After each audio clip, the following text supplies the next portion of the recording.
তুমি আমার আব্বা আম্মার গায়ে হাত তুলো। আসলে কোথা থেকে ভিক্ষুক এসেছে? ফকির? তাহলে অনেক আগেই তোমাকে বিয়ে করতাম। আমি শুধুমাত্র অনেককে ভালোবাসি। একটা কথা বলবো? বলো। তুমি আমাকে ডিভোর্স দিতে। আমি তো অনেককে ফাঁসানোর জন্য ওকে ব্যবহার করেছিলাম। ও তো একটা নষ্ট মেয়ে। আমি অত কথা জানি না, তুমি আমার মেয়েকে বিয়ে করবে কিনা সেটা বলো। প্রশ্নই আসে। কি হয়েছে তোমার? তুমি এরকম পাগল মতো হাঁটছো কেন? আর একটু হলে তো গায়ে নিচে পড়তে তুমি। মাফ করে দিলেই কি আর আমাদের সন্তান ফিরে আসবে? এখন আর আমাকে মানুষ মনে করেন। ও এখন যেটা মনে করে জন্তু জানোয়ার। আপনাদের সন্তানের মৃত্যুর জন্য আপনি আর অনেক দুজনই দায়ী। মানে? আজকে আমি অনেকে যে অবস্থা দেখছি, আমার মনে হয় না বেচারা আর বেশি দিন বাঁচবে। কি? কেন? অনেকের আবার কি হয়েছে? এখানে কেন আবার আসছো? তোমাকে না বলছি এই বস্তিতে আর কখনো আসবে না? কেন আসবো না? তুমি আমার হাজবেন্ড, তোমার উপর আমার অধিকার আছে। একটা কথা বলবো? বলো। তুমি আমাকে ডিভোর্স দিতে।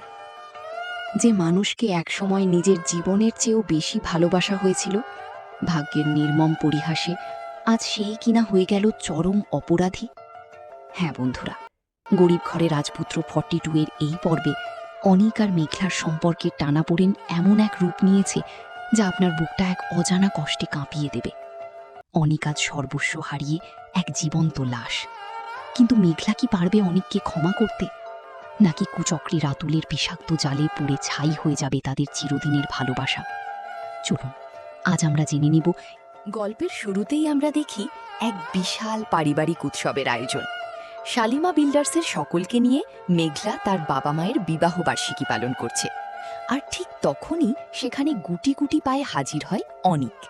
সে কিন্তু খালি হাতে আসেনি। মেঘলার সবচেয়ে পছন্দের খাবার নিজে হাতে ডিম ভুনা রান্না করে এনেছিল সে। অনেকের আশা ছিল এই আনন্দের দিনে অন্তত মেঘলা একটু নরম হবে, কিন্তু সবার সামনে মেঘলা অনিককে চরম অপমানে ছুঁড়ে ফেলে দেয়। তাকে বাইরের মানুষ বলে বুক ফাটা চিৎকার করে বিদায় করে দেয়। যে বাবা একসময় অনিককে নিজের ছেলের মতো ভালোবাসতেন, তিনিও আজ স্তব্ধ। অভিমানে চোখ ভিজিয়ে অনিক যখন ফিরে যায়, তখন আমাদের বুকটা ভেঙে যায়।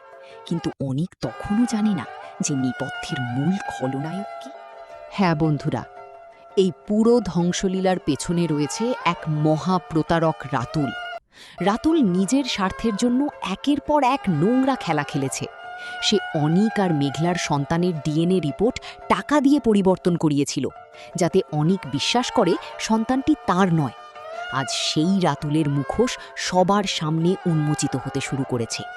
যে রাতুল অন্য এক বড়লোকের মেয়ে নীলাকে বিয়ে করার জন্য পা বাড়াচ্ছিল, তার অতীত পাপের কঙ্কাল এসে আজ তার ঠিক সামনে দাঁড়িয়েছে। অনিককে ফাঁসানোর জন্য সে কিভাবে জালিয়াতি করেছিল তা আজ আর কোনো গোপন বিষয় নয়। অন্যায় করে কি কেউ বেশি দিন সুখে থাকতে পারে? ঠিক এই সময়ে অনিকের বাল্যবন্ধু সাবির মেঘলার সামনে এসে দাঁড়ায় এক কঠিন সত্য নিয়ে। সাবির মেঘলাকে বুঝিয়ে দেয় যে অনিক ইচ্ছে করে ভুল করেনি। পৃথিবীর যে কোনো স্বামী যখন ডাক্তারের ভুয়ো ডিএনএ রিপোর্ট হাতে পাবে, সে মানসিকভাবে ভেঙে পড়তে বাধ্য। সাবির মেঘলার চোখে আঙুল দিয়ে দেখিয়ে দেয় যে তাদের সন্তানের করুণ মৃত্যুর জন্য শুধু অনিক একাই দায়ী নয়, মেঘলার অসতর্কতা ও অবহেলাও সমানভাবে দায়ী ছিল। সাবির মেঘলাকে কঠিন এক রিয়ালিটি চেক দেয়। অনিক রাস্তায় রাস্তায় পাগলের মতো ঘুরছে, সে নিজের জীবনের সমাপ্তি চাইছে। সে যদি আজ রাতে মরে যায়, তবে মেঘলা তার সারা জীবন শুধু অনুশোচনাতেই কাটাবে। অনেক আজ বস্তির এক ভাঙা ঘরে পড়ে নিজের জীবনের সমাপ্তি চাইছে। তার ভালোবাসার প্রথম স্ত্রী বৃষ্টিকেও সে এখন আর তার এই ভাঙা জীবনের ছায়ায় জড়াতে চায় না। তাই তো সে বৃষ্টির হাতে তুলে দেয় বিষাদের ডিভোর্স পেপার। বন্ধুরা, অন্ধ অবিশ্বাস কিভাবে একটা সোনার সংসার আর ফুটফুটে নিষ্পাপ শিশুর জীবন কেড়ে নিতে পারে, তাই গল্পটি চোখে আঙুল দিয়ে দেখিয়ে দেয়। আপনাদের কি মনে হয়, মেঘলা কি শেষ পর্যন্ত তার ভুল বুঝতে পেরে অনিককে বুকে টেনে নেবে, নাকি অনিক ও মেঘলার এই ট্র্যাজেডি কখনোই শেষ হবে না? আপনাদের মতামত কমেন্ট সেকশনে অবশ্যই লিখে জানান। ভিডিওটি ভালো লাগলে লাইক করে দিন এবং নতুন সব নাটকের এমন সুন্দর রিভিউ পেতে চ্যানেলটি সাবস্ক্রাইব করে রাখুন। ধন্যবাদ।